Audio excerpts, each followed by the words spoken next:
And now that's gone. Good morning. I'm taking it off. Good morning. We're live. Hello. Good morning. Dr. Kiltz is flying today, so it's the Nelson and Alia show. We do have a guest. We're just handling some technical difficulties, and hopefully they'll be on in a second. All right. So good morning, everybody. This is Dr. Nelson and Alia, like she said. And we do have a guest. We're having some technical difficulties, I guess. Can you hear us, Kelly? Okay. Hello. Can you hear me? Yes. Now, yeah. Sorry about that. I had technical difficulties with a laptop computer is being super slow, so I have to use my phone. Okay. Oh, it's okay. I'm glad you figured it out. All right. So, good morning, everybody. I did the hashtag today. It's hashtag carnivore, and somebody's winning this book today.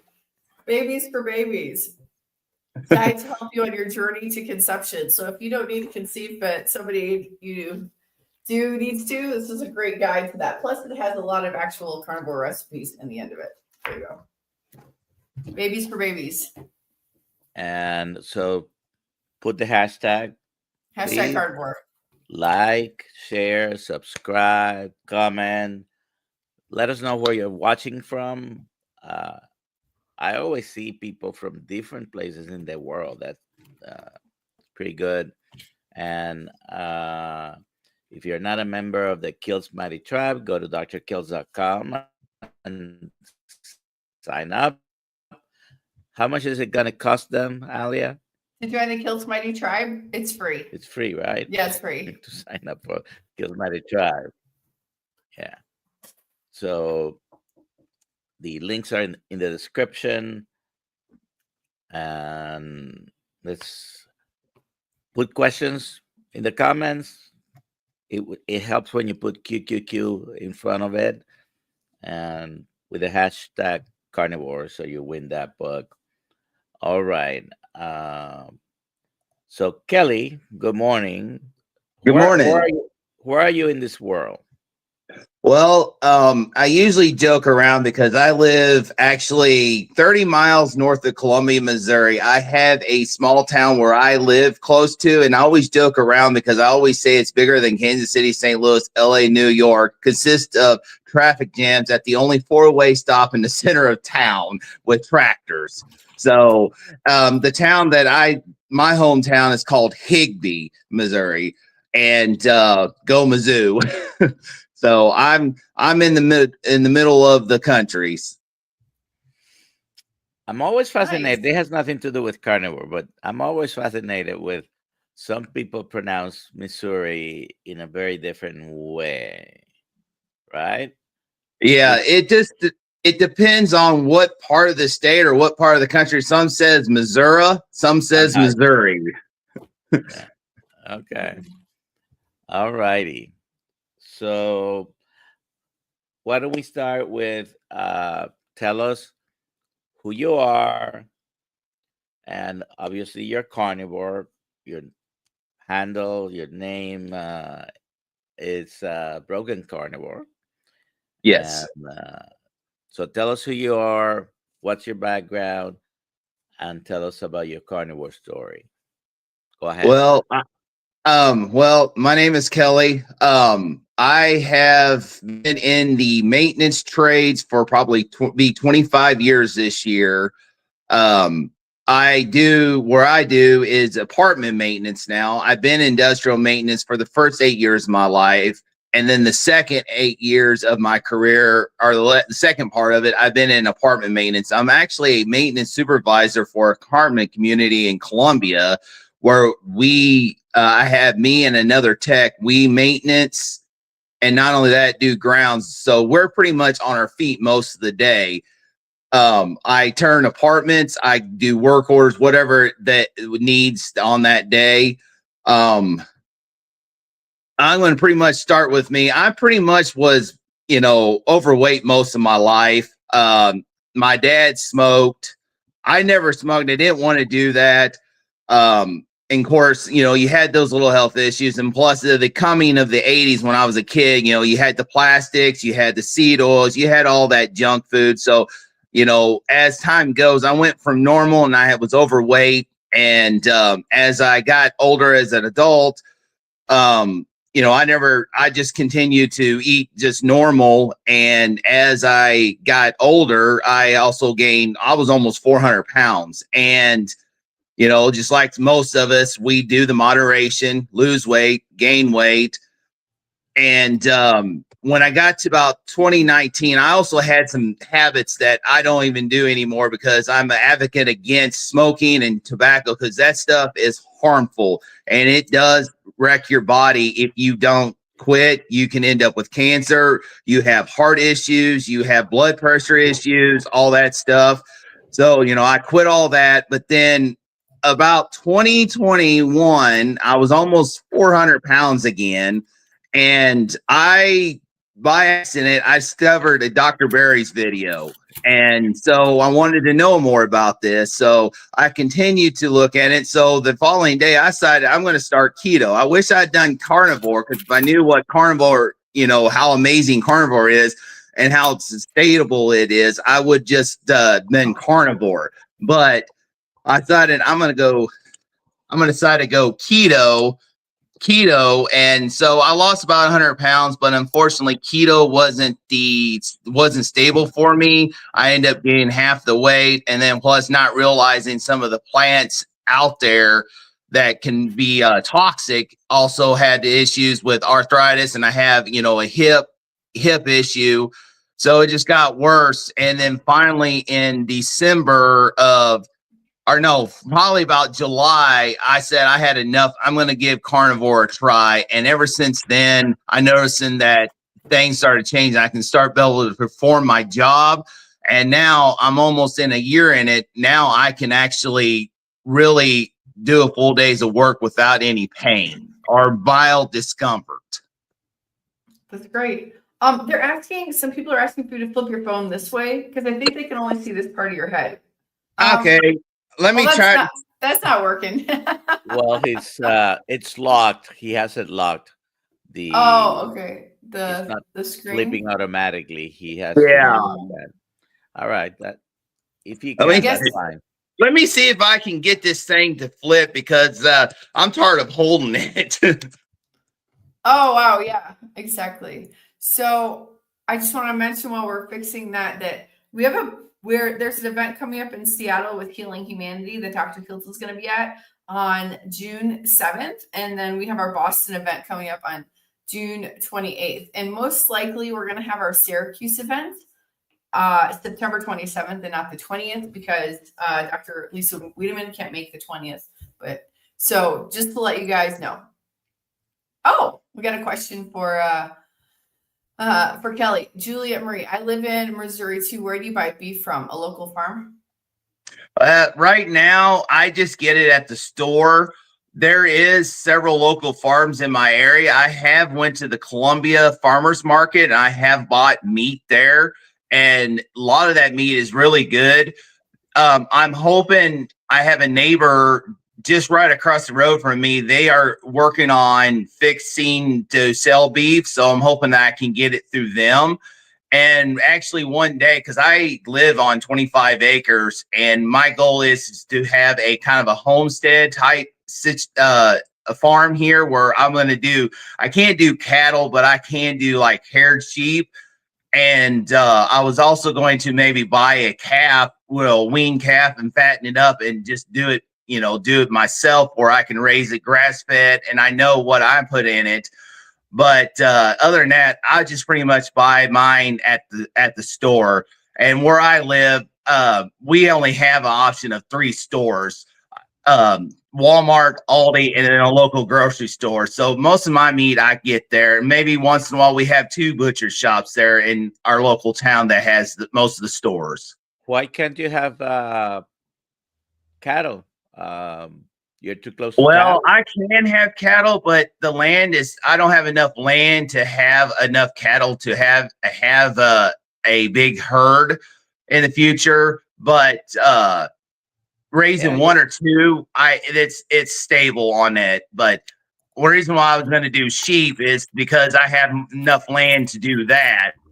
Because what my goal is do the Joe Skeleton farming method where you rotate them out, and that way you can fertilize and you can have a good grass on it, and you don't have a whole area where they're eating on, but they have a certain area, and then you after 2-3 weeks you rotate them off to another one. So I have enough land to do that, but for cattle it's I can't remember how many cows per acre that you can have, and 25 acres is not enough for that. Yeah, you probably can have. I'm not an expert, but we were just at a farm.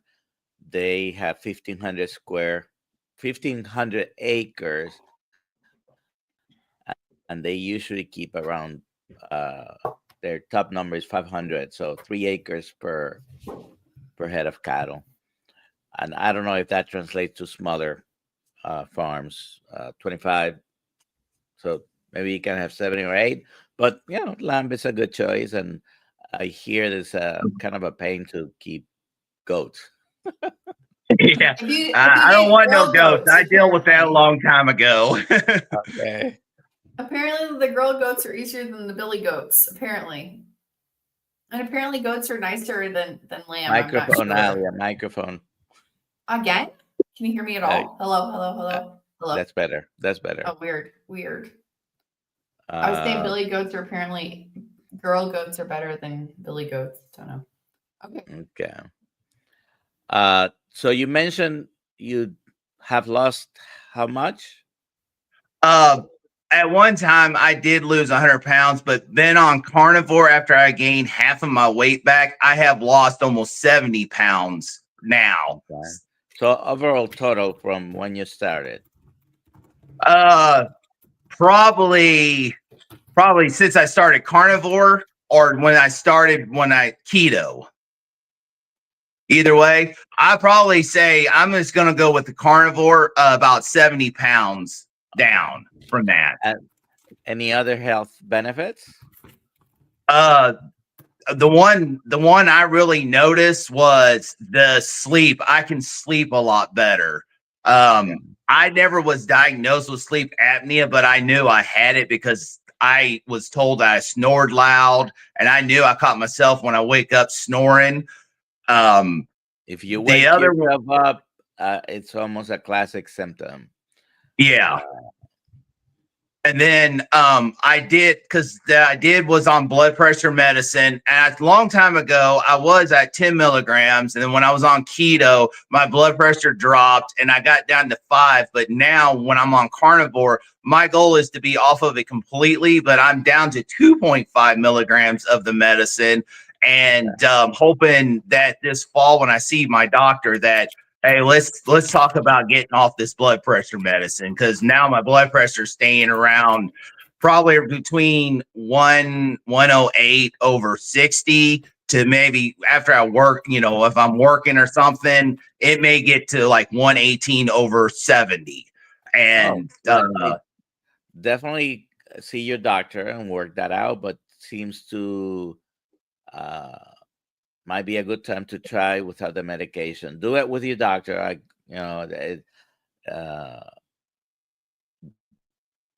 He can work out a plan with you. It sounds like amlodipine is the medication you take. Yeah, that's the only medication I take. Matter of fact, what's the other benefits that I had was I used to take when was hurting with this arthritis hip or my left knee, I take ibuprofen. Now I don't even take none of that now because I have this, maybe by the end of the day, I might have a mild discomfort when I'm walking, but like the pain just goes away. And that's truly a blessing not to have any kind of that in your system trying to relieve pain. Okay. When you take the non-steroidal anti-inflammatory agents or NSAIDs or anti-inflammatories, there's plenty of them, but ibuprofen is the classic example. That can affect your blood pressure, raise your blood pressure. So the regular use of if you take it Once in a while, it's a little bit different than all the time. And if you don't have to use it at all, then great, because that contributes to hypertension. It can damage your kidneys, your liver. It's not without possible side effects. I personally used them for many years. I suffer with chronic pain. It's gone on carnivore. It's truly amazing how just eating a nutrient, ancestral based diet like a carnivore diet, how it just changes your whole system versus eating all the other junk out there. Certainly, it's quite an impact on total health. And some people say, "Oh, well, you stop eating the ultra processed foods. If you always did that, you can eat whatever." And for some people, that might be the case. But I think it's it's a multiple thing. Obviously, what you eat and what you don't eat, they're both important. And also, sleep. You mentioned sleep is better. That's very important. Yeah, it is a whole lot better. Like I can go to bed and I can fall asleep, and the next thing I may wake up maybe one time a night to use the restroom, but then I can fall right back to sleep. The next thing's the alarm's going off, and it's time to get up, and I'm feel great. I know another benefit that I'm definitely noticed, especially this year, and a lot of carnivores can testify to this one.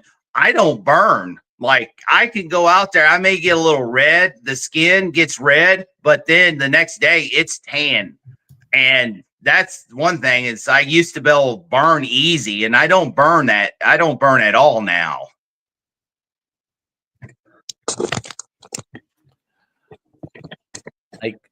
Ali, I noticed when I came back this weekend that I had gotten a little bit of a tan because we spent some time outside in the sun. That's nice. But yeah, I don't burn, but I have never burned much. I used to. I used to burn. This is a very important question. Apparently, you had a mustache last week. Let me see if I can do something about it because I didn't shave it. It's just But you had a mustache? I think I did notice. something here, and I don't know if it's just that you don't notice it. I haven't done anything. It's funny because I always have had a little mustache, but it's not noticeable so much that when I do shave it, which I have done occasionally, some people don't even realize the difference was, a little bit of a shave. Anyways, I have to shave once a week maybe, or once every 2 weeks because I don't have that much facial hair. I'm not like Kerry Man that he shaves and when he walks out of the bathroom, he's got a full beard. The 5 o'clock shadow already. It's hilarious. All right. Any questions? QQQ in the chat, please, so we can see them. Sometimes we miss it. Here's one. So Brian Fly Fisherman Dish. Could the glucose be causing fair skin people to get sunburn? Can carnivore help keeping people from getting skin cancer? Can I say my theory on this? Go ahead. Because I'm super fair skinned and I don't burn anymore. And I used to burn. I have crazy stories of getting sunburn in the clouds. Like I'm very bad at getting sunburn. But getting off of seed oils, I think it's the seed oils. I think we're in the seed oils, like getting deep fried. Does that make sense? I don't know about the skin cancer thing, but we shouldn't be afraid of the sun. And now that we don't get sunburned so much, we need to go enjoy the sun. There you go. I think it's the seed oils. That's my theory. So the first, there are 2 questions here. So one of them says, could the glucose? No, that's not it. Okay. I said my theory. But can carnivore help keeping people from getting skin cancer? I hope so. I don't know for sure. but a lot of people, Ali included right now, think that the seed oils may have something to do with that. I got it.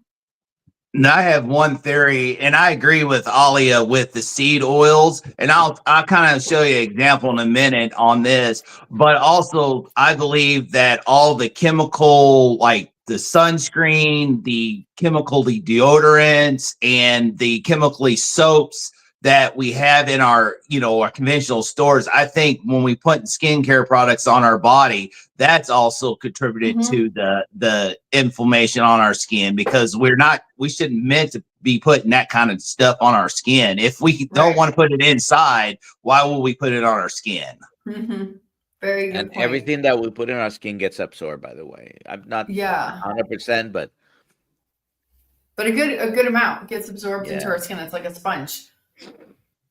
So no more seed oils, people. Pass it on. Pass on no more seed oils. Let's see. CB Carmack. My theory on seed oils is concentrated. I can't even pronounce it. Yeah, in seed oils. Phytosterols in seed oils is one of the big problems with the sun. Yep, I think that's it. Because we stop eating seed oils and then we don't get sunburns anymore. Interesting. Juliet Marie. I'm curious actually. So because seed oils in the 50s, when did they become popular? In the 60s, 70s? When did that start? The big push? I think it got popular. It started getting popular probably in the early 1900s when Procter and Gamble created Crisco.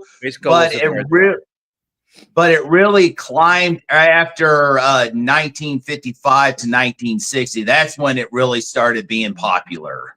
And I wonder if those were the original creators of. I got to do some research now of sunscreen products, because I don't think you look at pictures of people on the beaches in the 50s and they're not overweight, they're tan.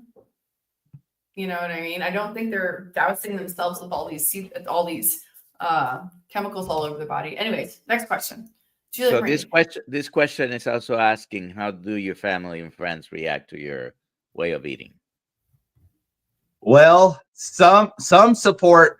My youngest daughter, she lives with me here, and she's not carnivore, but she's been thinking about it. And a lot of times when I do fix a meal, a lot of times it's carnivore, and she'll eat it. And she notices a difference versus, going, and she goes to school and eat the junk American SADS diet there, or going out to eat or anything like that. My mom, she was doing low carb, and she goes, the weight goes up and down, but I think now she's been on carnivore almost 30 days, and she knows the huge difference. Not only she's losing weight, but she noticing that, her inflammation markers are going down. Now, I have some people support me, but other people, it's just like, oh man, I heard that you have to get off that quick. That's not good. It's dangerous. And I'm like, well, if it is, I wouldn't be on it. And if it is dangerous, I would already have health problems by now. But I just tell them, I tell people, I said, it's your choice. But this is my suggestion. If you're thinking about going to this, try it for 30 days and see how you feel, and then go from there. I tried it for 30 days, 692 days ago. I think that's supposed to, I think we're all slow this morning. I get it. Let's see.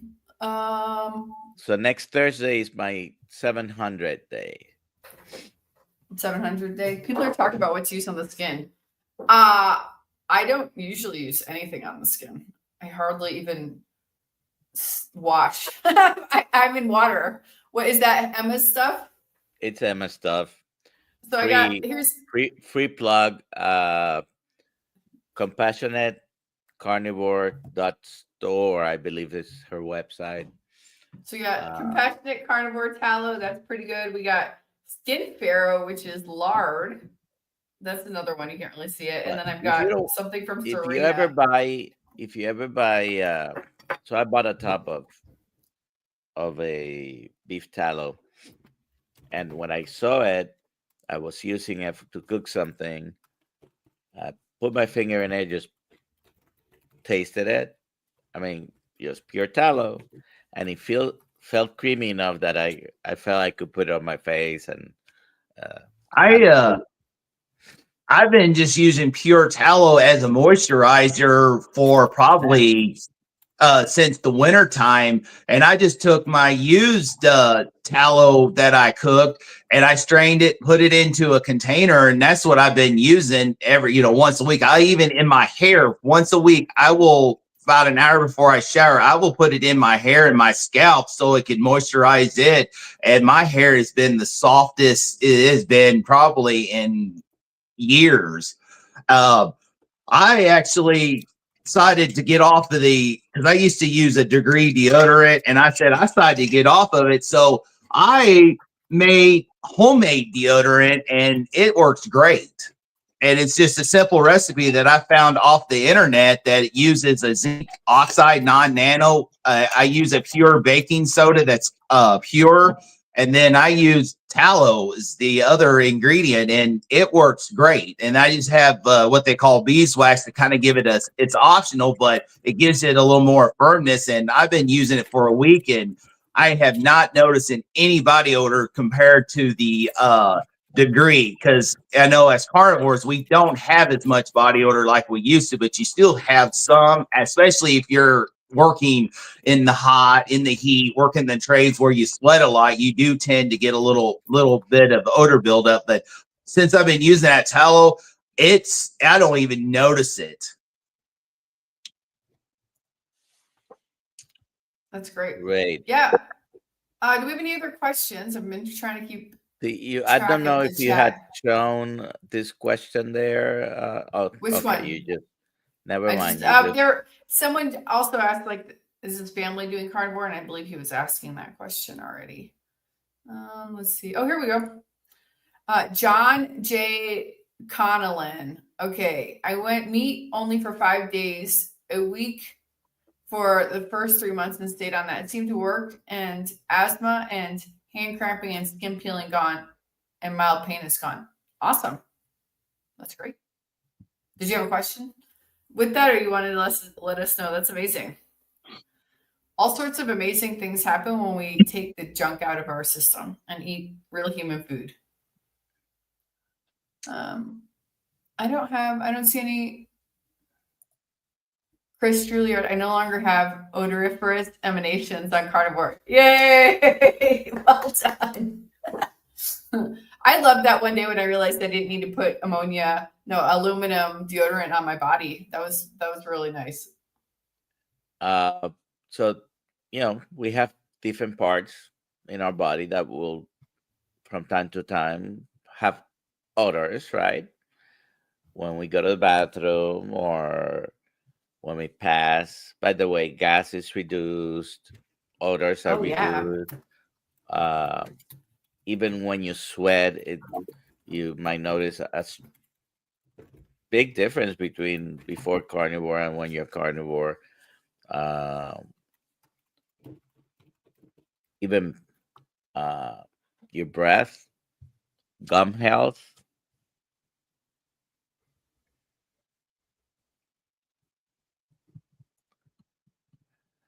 Exactly. Did we have any other questions? All righty. And let's see here. Don't forget to put hashtag. Yeah. Hashtag carnivore, right? Yeah, hashtag carnivore. Actually, I'll show you guys something. Now that since Dr. Kiltz is not here, I don't know what he's gonna say. Maybe he'll watch this later. But I found baby kilts. Somebody showed me baby kilts. Do you guys want to see baby kilts?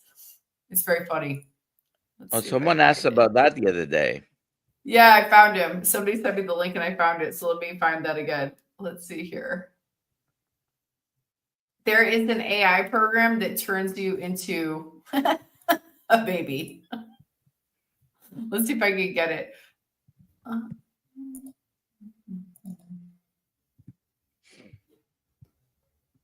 Give me 1 second. This is really funny. Let's see if I can present it.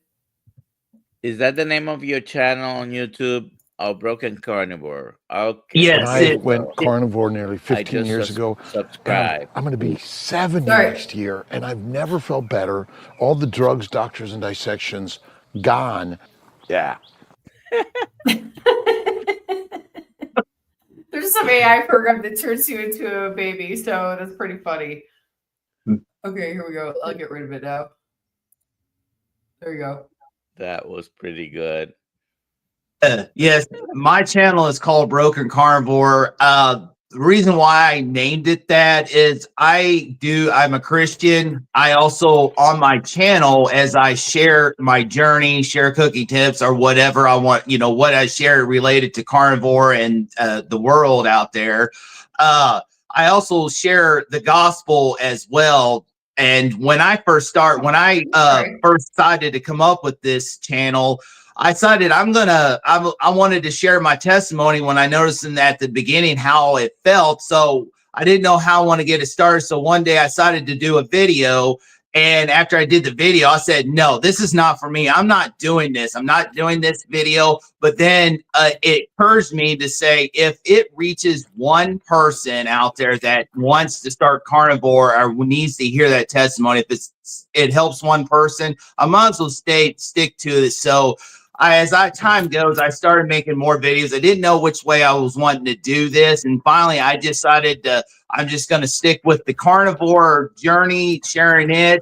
And I was going to share the gospel at the same time.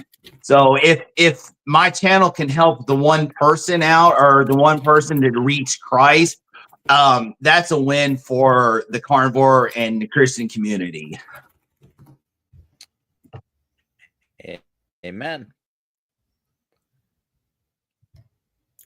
So, Broken Carnivore on YouTube, go and subscribe. We have about 100 and I don't think I see the totals from other platforms, but we do have 135 people here right now. So go and subscribe, Broken Carnivore. That'd be awesome. And like, share, comment, subscribe, all those things. Alia's channel and my channel as well are in the description. And help us stay doing this. Okay. Yeah, exactly. So this is how a question. How long have you been just pure carnivore? Tomorrow will be 300 days. Wow, good job. Awesome.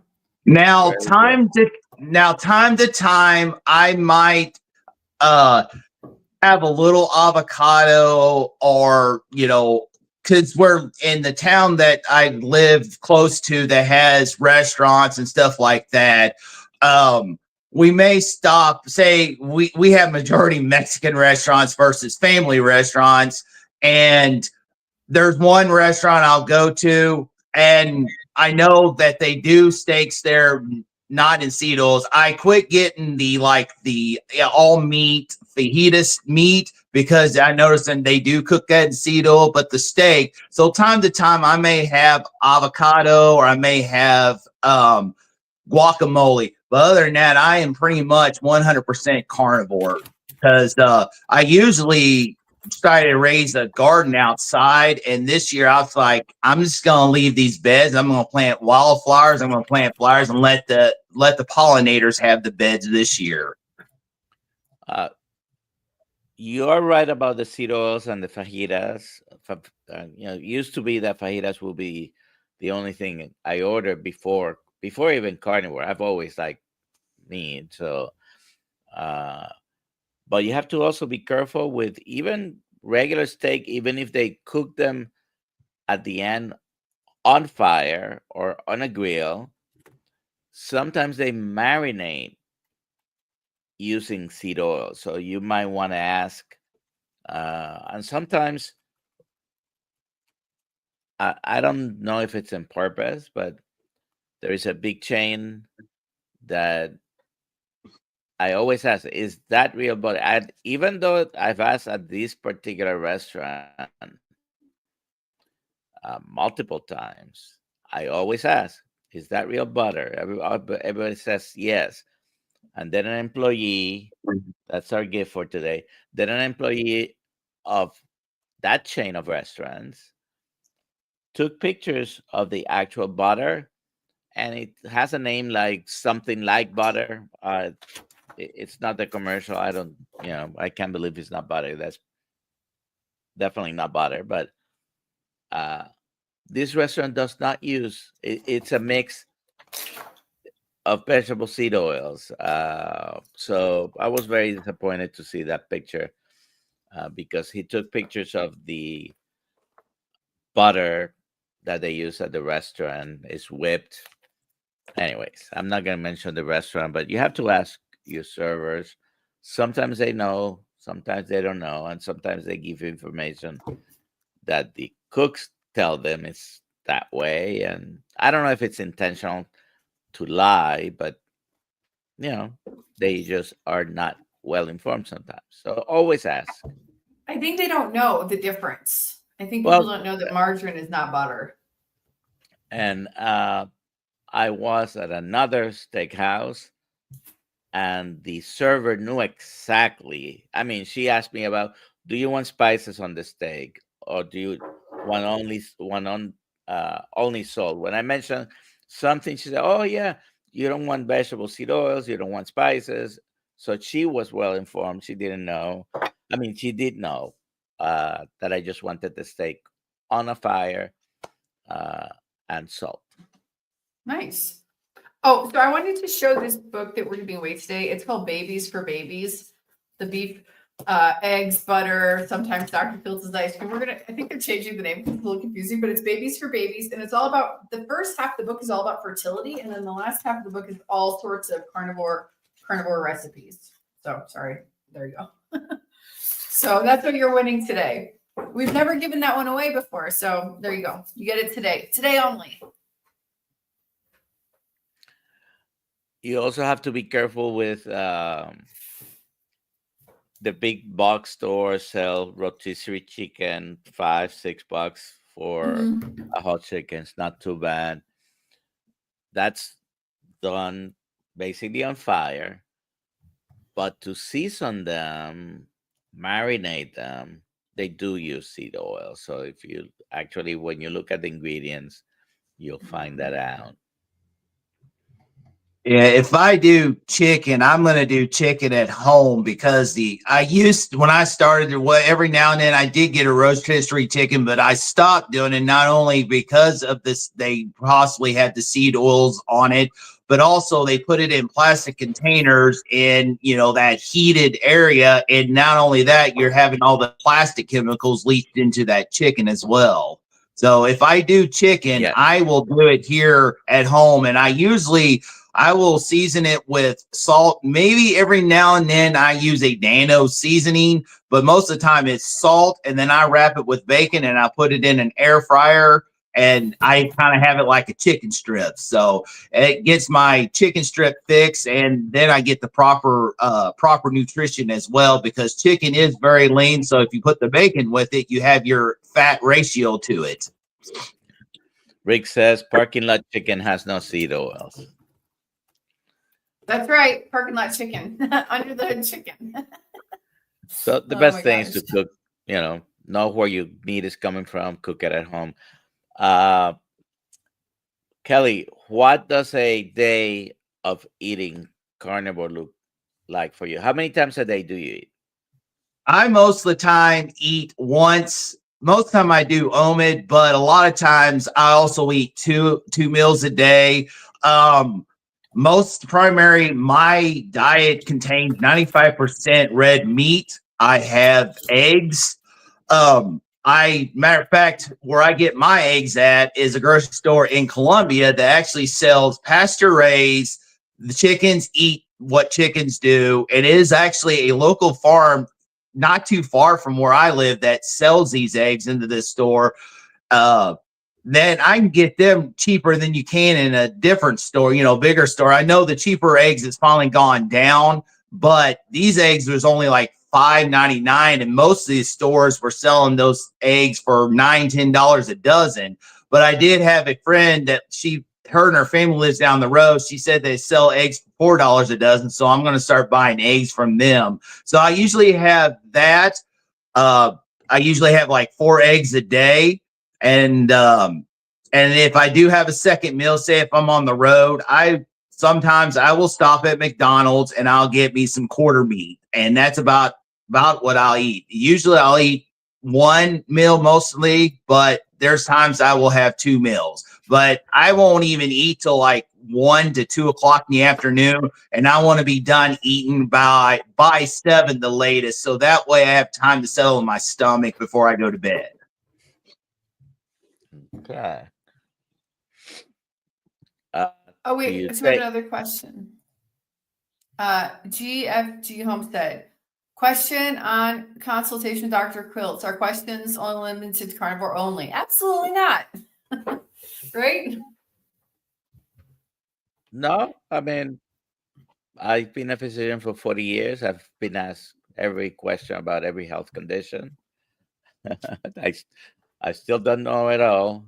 Well, I think I do, but anyways, no, we can talk about anything. However, there are some limitations about, because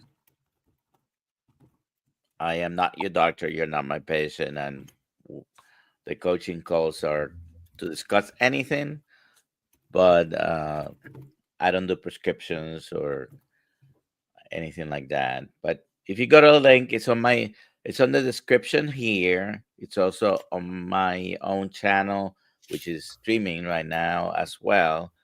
The link is there. Okay, and I just put it in the chat also. okay, good. Yeah. Chuck, anyone use suet and how? I don't. I never sue it. I like to try it someday, but I heard that it can get it pretty tender. Then you take that out of the package and then you can sear it. It's supposed to be pretty tender, but I never tried it. I haven't tried it either. Never tried it. We got 2 more questions here. Nancy Ragsdale question. I had lab work done a week after rotator cuff. Labs wouldn't affect it. I guess she was told it. A1C up to 6 from 5.5. AST, ALT, GGT very high. When do you think my numbers decrease? Carnivore since September 29th, 2024. All right, so probably, I mean, it's already done, but a week after surgery, you probably shouldn't be doing much labs. That many of the labs can be affected by inflammation, by the healing. Not the greatest time to do. The A1C is not affected by anything because it's an average of 3 months. But many of these could be affected by the anesthesia, by the surgery, by recovery. So AST, ALT, and GGT being high, it could be something that was present before surgery, but it could even be a result of the anesthesia affecting the liver. So maybe they just need to be repeated. If they're high, that means something is going on. So you need to try to find out what it is. And 929.24, that's even carnivore since then. That is great. So from 6 to 5.5, you were in the pre-diabetic range. Now you're not in the pre-diabetic range. You have, and I don't know if you were any higher, but I think she's saying A1C. I was wondering if she was saying her A1C was up to 6 from 5.5, like it went up after getting this operation. I think she was saying. oh, okay. Yeah. Well, then you went into the pre-diabetic range. The surgery is not going to affect the A1C.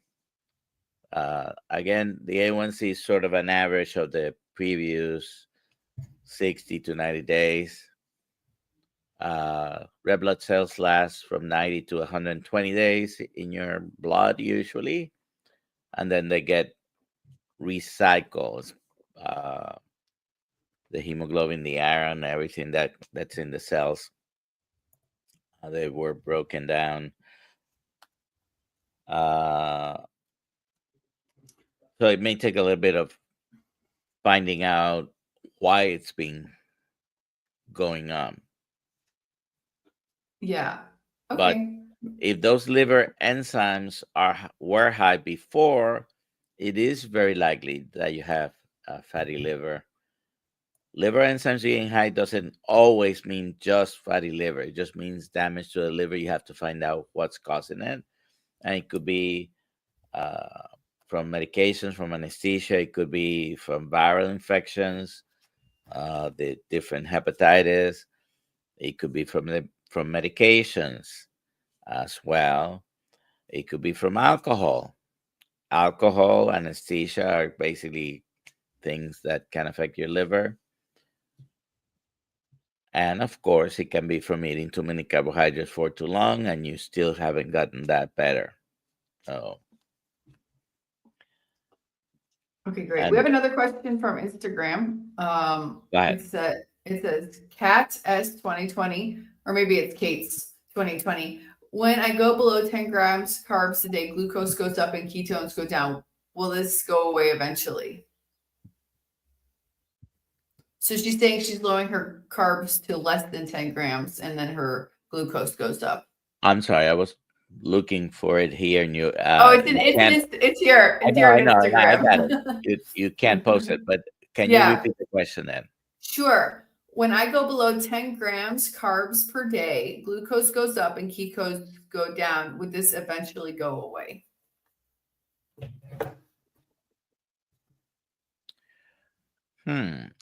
First of all, yes, I think it will eventually go away, but that's a paradoxical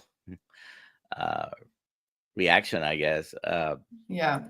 When you lower the amount of grams you're having of carbohydrates per day, your glucose gets worse. And there is a few people where that can happen.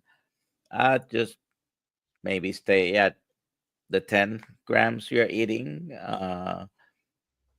and give it 30 days and reevaluate. But it can happen. There is I think it's a normal reaction. Some people talk about insulin suppression, and it's not that something is broken. It's just that when you're completely carb free, your body says, "Okay, I don't need to be producing all this insulin," and the insulin production goes down to normal. Sometimes that have some funny dynamics. Exactly. Okay, let me ask. So there are a couple more questions here. Let me get. So this one is from Pam Amos. What are your thoughts about mammograms? I have had tenderness in my right breast since March and comes and goes depending on the bras I wear. I mainly wear sports bras now, 42. All right. So a little bit controversial. I do believe many preventive tests are useful. So what happens with mammograms, a lot of people don't like to do mammograms because they do contain a small amount of radiation, and they do detect things, and then you go through testings and you end up being you don't have anything. They do end up detecting a higher amount of cancers. The problem with almost any preventive test, early detection of cancer is the ultimate goal. You may detect more cancers when you're doing them on a regular basis. Does it change the all-cause mortality at the end? And the all-cause mortality means whatever you're doing, is it affecting any chances from all causes of you dying. And it seems mammograms and many preventive tests that are suggested don't do that. The exception, I did a little few weeks ago, I was looking into this, and it seems that colonoscopies and colon cancer is one of the ones where there is an impact on all-cause mortality. But even within the traditional doctors and preventive medicine, there's always discussions about this. This weekend in Meatstug, a urologist was there. We were talking about PSA testing and early detection of prostate cancer. The nation now knows a little bit more about the prostate issue because President Biden was diagnosed with a stage 4 prostate cancer, metastases to the bones. This didn't happen overnight, folks. Okay, I'm not going to make too many comments on that because then we get into a political right. It's just a human being that's known, that's well known, that now has this. Yeah, but this didn't happen last week. Okay, this was going on for several years, and I will have my serious doubts that nobody knew about it. Anyways, so hotly contested topic. Someone at 42 probably doesn't need to be doing mammograms just for early detection, but once you start having symptoms, which you had some symptoms, then it needs to be taken into consideration. So there is a difference between doing early detection tests on an asymptomatic general public situation and when someone is having any type of symptoms, then it's no longer preventative. It's now you're having a symptom. Let's find out what it is from.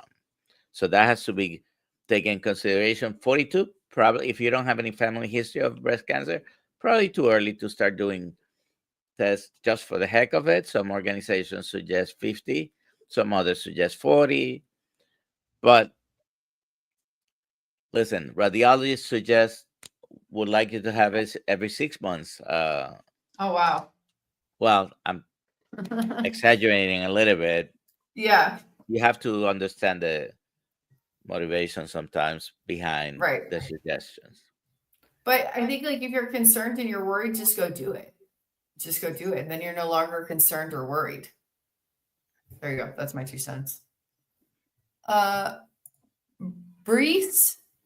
Brees has a question. I was hypoglycemia since childhood, but over the years, my fasting sugar risen, pre-diabetic. I'm 54, been carnivore for 10 months. All right. So reactive hypoglycemia has been a diagnosis that has been used for years. Guess what it's from? Having too many carbs and your body normally reacting with secreting insulin. When you're young, you're more sensitive to the actions of insulin, but you're priming the pump by constantly having carbohydrates. The treatment now and back then should have been just decrease your carbs enough, don't eat all that junk food, and then your body's not reacting by pumping more insulin and you're having hypoglycemia. Later in life, those people that were having a lot of hypoglycemia and they were told, oh, eat every 2 to 3 hours and always have crackers or sugar or candy or glucose tablets or whatever. Often the advice was try to have high protein 2 to 3 hours, little snacks. Eating constantly just perpetuates that, by the way. The best thing is avoid the carbs and you'll be fine. But later in life, almost every single one of the, usually a young woman with reactive hypoglycemia, it's going to be pre-diabetic or diabetic in the future.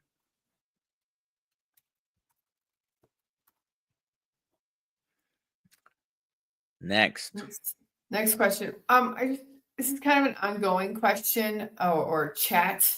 And I'm going back and forth with Brandon Staples about raw butter. He was asking about raw butter, but now we've started talking about vitamin D and how it could help with weight loss. What are your recommendations on that, Dr. Nelson? Vitamin D intake, like the supplement with vitamin D. Kelly, do you supplement with anything? With the supplements, are you talking about what I take as supplements daily? Yeah, do you take any supplements of anything? I do. And I get most of mine because you got to be careful going to your regular stores because a lot of your supplements are filled with seed oils and junk. So I get mine at a natural grocers in Columbia. I do a vitamin D because where I live, even in the summertime, you get quite a bit, but to be able to get a lot of it, you pretty much have to have no clothes on to get that full effect. So I take a vitamin D3. I do either Dr. Berg or Dr. Berg's recommendation in the wintertime, 10,000 IUs. And then in the summertime, I do Dr. Berry's 5,000 IUs because I'm in outside more than I am in the wintertime. I take a magnesium malate, that kind of, as a magnesium supplement. I do a cod liver oil for like an omega-3, and then I do a zinc because it was recommended by Dr. Berry in one of the videos I watched to take vitamin D3, and then I supplement that D3 with the K2, and that's about all I'll take. And then besides, I cannot stomach the actual beef liver, so I get the beef liver supplements. So, on the raw butter discussion, and it's difficult to find in some states raw milk or raw butter. Most states only allow the sale of raw milk and raw milk, first of all, for pets, dogs, and cats. I happen to have a dog in the house, so I could go to there's a health food store nearby that sells raw milk, but it's only allowed for the use of pets and cats, right? Raw butter, therefore, in most states is unavailable. But if you happen to be I think Pennsylvania allows the Amish to sell raw butter, raw cheese, and raw milk.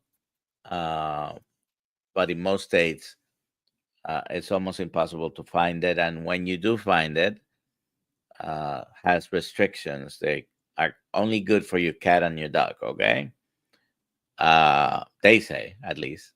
So this weekend in meat stock, since Thursday through Sunday, I was having raw goat milk, raw bison milk, raw cow's milk. I normally don't drink milk because it really has too much sugar for me.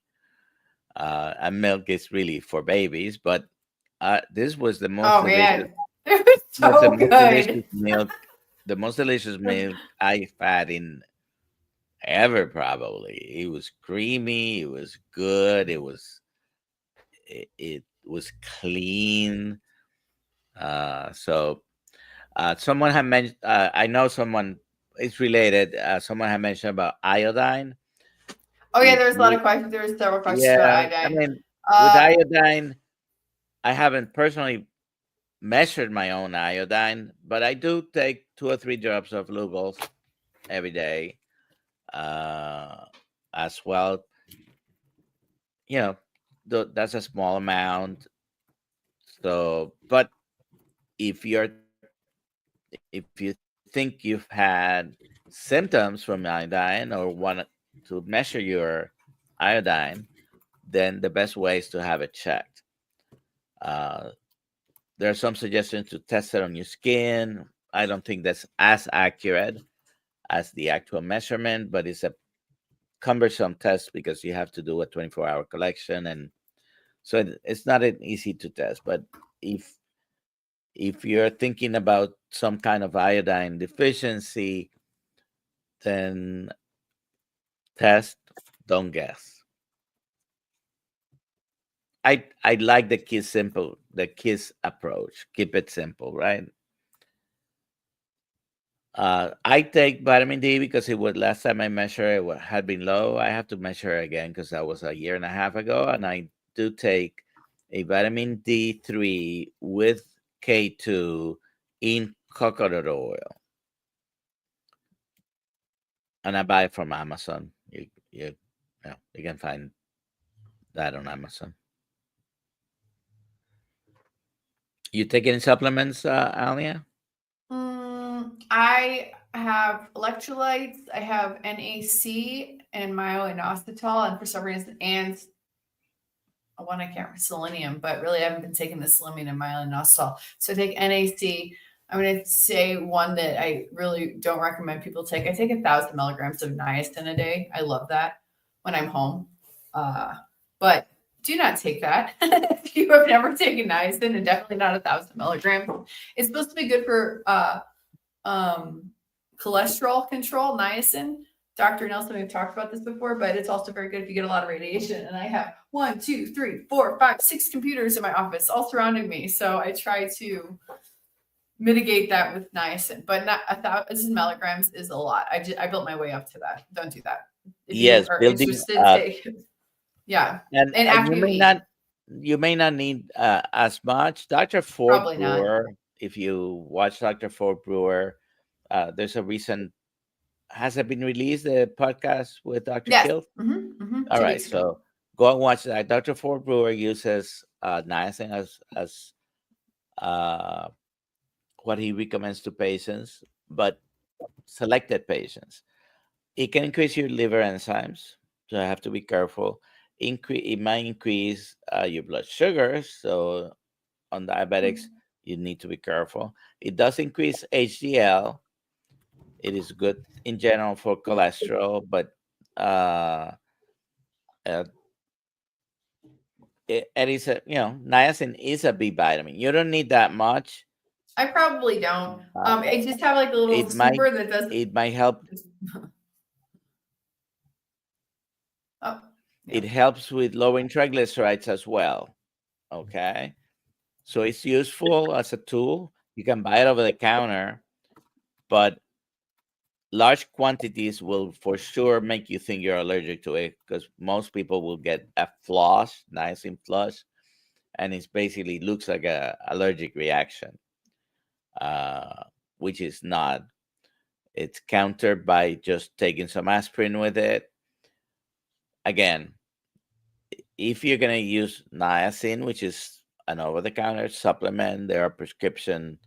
The pharmaceutical companies try to make money out of it, so they try to paint it as all these bells and whistles and delayed reactions and not flush niacin.